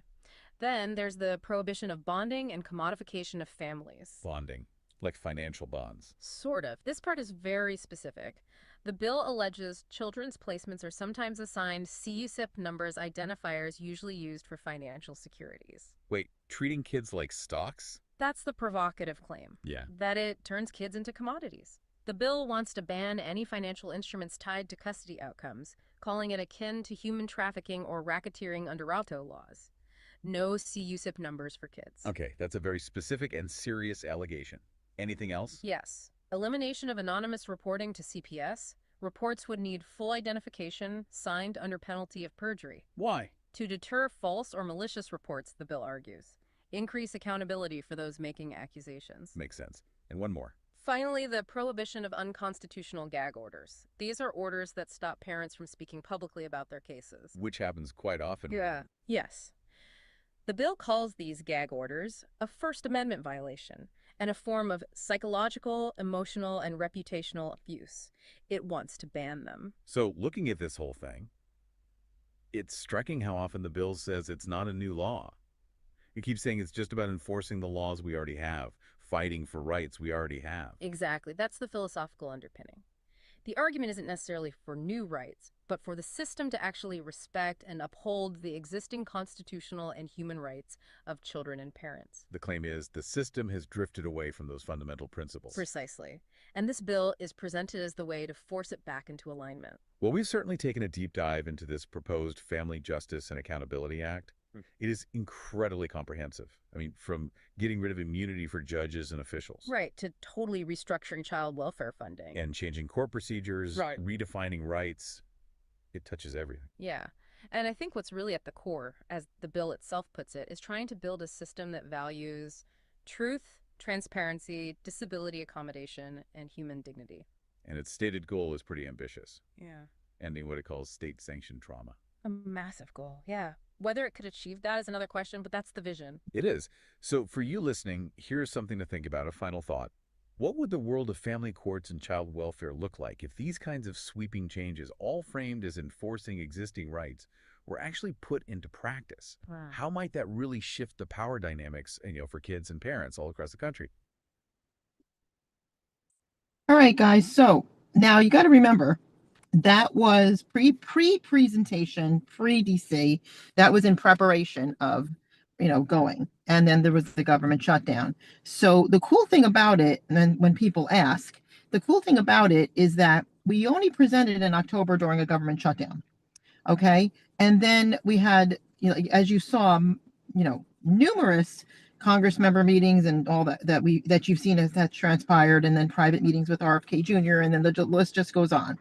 Now, currently, because people ask, you know, well, did it get passed or whatever, which is it's kind of a rhetorical question. It's not the question you want to ask. It's not proper because it's already passed. Okay, we're enforcing it. We're going in there and we're doing what we're supposed to be doing to get this done. And my point is that look at what's happened now in the past week, pre Dolly Parton passing, right? We've had both RFK Jr. and Trump now state, look at how much of what's in the what you just heard now that has been stated on national news. Okay, biological children, stop taking the children, you know, and all this. Let's recompense the children back. This is where we're at right now. So, you know, let's give a big hand for everybody that's here, all the volunteers throughout that's doing this intense work with me, working together. I'm very proud of everybody. I'm just thrilled by everything that's happened. And like I said, we're wrapping it up. I do apply this in family court. I've been for the past, you know, that's what I've done. And that's why my cases are so successful as a non-attorney, non-bar member, but holding everybody accountable. I'm glad one of the things we did not touch on was the Department of Justice, because we're holding them accountable too, because yes, that's exactly what they do. They kind of like drop the ball with regards to stating that they don't have the resources when they are the main resource. So we're making sure that everything works the way it's supposed to work, and that's why we're so successful. That's why this has become so successful. That's why, you know, this has been wonderful. So literally, it's not even been a full year. Presentation with RFK Jr. started in January of this year, and we're only in August. Praise the Lord. So, you know, stop chasing your tails. No need to go out there and look for solutions. No need to go out there and have a round table with people or stand in front of a courthouse somewhere, you know, trying to talk about solutions when we've already got them. Just come join us and be a part of this huge movement of what we're doing. This is going to save the children and the children's children. You know, that's what this is doing. In the future to come, you're a part of something great. You're a part of something historic. Again, let me just, I want to put this up on the screen before we wrap up tonight. Hold on. I'm not sure why somebody did a screen share here, but I need that removed. Okay. And then I'm going to screen share. Okay. I'm not sure why somebody did that. So here, if anybody wants to be a guest speaker, it's located in Marlboro, New York. It's the Freedom Voices of America Center. If you fit the vision that we have a contract prepared and what this all includes and, you know, how this works to be a guest speaker. And it's very, very, very powerful because we are very connected with, like I said, all kinds of amazing open doors in Washington, D.C., which can lead you to great things. And this is a good way to kind of get involved with what we're doing at the same time, be a guest speaker. And so if you'd like to do that, what you would do, if I'll expand it on the screen here, you would just write an email to nationalcoalitionfc.cpsreform@yahoo.com. Again, that's nationalcoalitionfc.cpsreform@yahoo.com. On the subject line, just please say, you know, guest speaker, and then we will get back to you with how the package works and so on and so forth, and what works for you. Okay, that's for that. And then one last thing, if I can find it. Thought I had it here. Oh, here we go. Very important. I do have a change.org on my Facebook page. Please look for me, Francesca Amato. Make sure it's the active page. I would like you guys to please, we're getting great numbers on there. I'm very happy to see. But basically, this little here says, stop this bill. How many of you like the fact that the Bar Association regulates attorneys and family courts who actually work for the court and not for you? If you all said no to that, if you don't like this, then you can clearly see the damages and why in the world would you want advocates to be regulated. It's HR 5647. There is a bill number on it. You know, that's only as far as it's gone so far. And we want to protect parents, protect families, and protect our rights. So we want to stop HR 5647. Change.org is on my Facebook page. So please go to it, click it, and make sure that you make sure that you, what do you call it? Make sure that you sign that that change.org for me. Okay, it's going directly to the I think it's Barry Moore that put the name on it. And so that's what I need you to do there. And then last but not least, if anybody needs help with your case, you're going to go to Book a Talk with Francesca. You could type it in your Google search, Book a Talk with Francesca. Generally, the first one that comes up would be the Francesca Luca Show. I'm not sure who she is. And you would go to the next one down, which is me, Book a Talk. And right there, it gives you instructions for the first 2-part sessions. And then if you scroll down, there used to be a video here. Supposed to be a video here. Oh yeah, there's a little video, so it kind of tells you what we do. And there's some more details about what we do. And then if you just go here, you could just put your name, your email, and then a brief message, and my scheduling coordinator will get you situated as quickly as possible. Okay, so, and let's see, I just want to check chat real quick if anybody else wanted to say anything. And let's see. Nobody else wants to say anything? Okay, great. Well, I want to just thank everybody. Have a wonderful, wonderful night. You should all be very, very encouraged. I applaud each and every one of you and thank you for being here.